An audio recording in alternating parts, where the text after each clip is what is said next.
In today's video, I'm going to show you exactly how to access lifecycle stage calculated properties in HubSpot.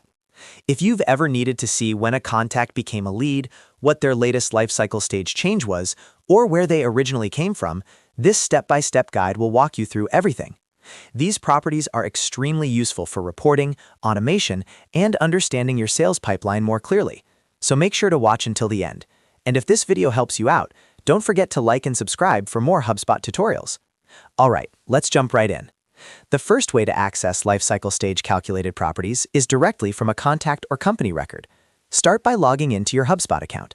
Once you're inside your dashboard, go to the top navigation menu and click on Contacts, then select Contacts from the drop-down menu. This will take you to your full contacts list. From here, click on any contact record.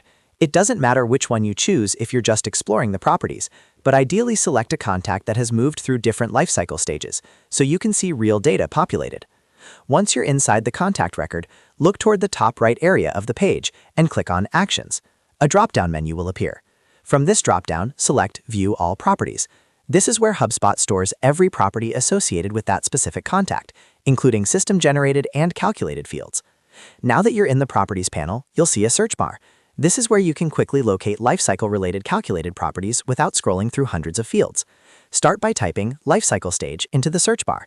You'll see the main lifecycle stage property, which shows the contact's current stage in your pipeline, such as subscriber, lead, marketing qualified lead, sales qualified lead, opportunity, customer, or other custom stages you may have configured.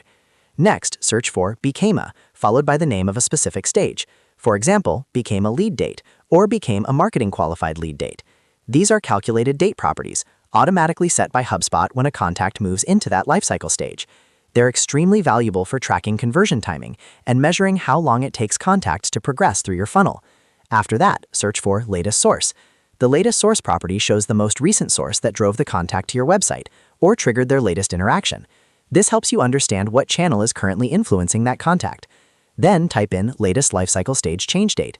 This calculated property tells you the exact date when the contact most recently moved from one lifecycle stage to another. This is especially helpful for building reports, workflows, or filtering lists based on recent movement in your pipeline. You can follow the exact same steps for company records as well. Simply go to Contacts, then Companies, click on a company record, select Actions, and choose View All Properties. From there, use the search bar to find the same lifecycle-related calculated fields. These calculated properties are read-only, meaning you can't manually edit them. HubSpot updates them automatically based on lifecycle stage changes and system activity. That's what makes them reliable for reporting and automation. Understanding where to find these properties allows you to build smarter workflows, create more accurate reports, and segment your contacts more effectively. Whether you're analyzing sales velocity, attribution, or lifecycle progression, these fields are essential. And that's it. That's exactly how you access lifecycle stage calculated properties in HubSpot. If this video helped you, make sure to hit that like button and subscribe to the channel for more simple and practical HubSpot tutorials. Thanks for watching, and I'll see you in the next one.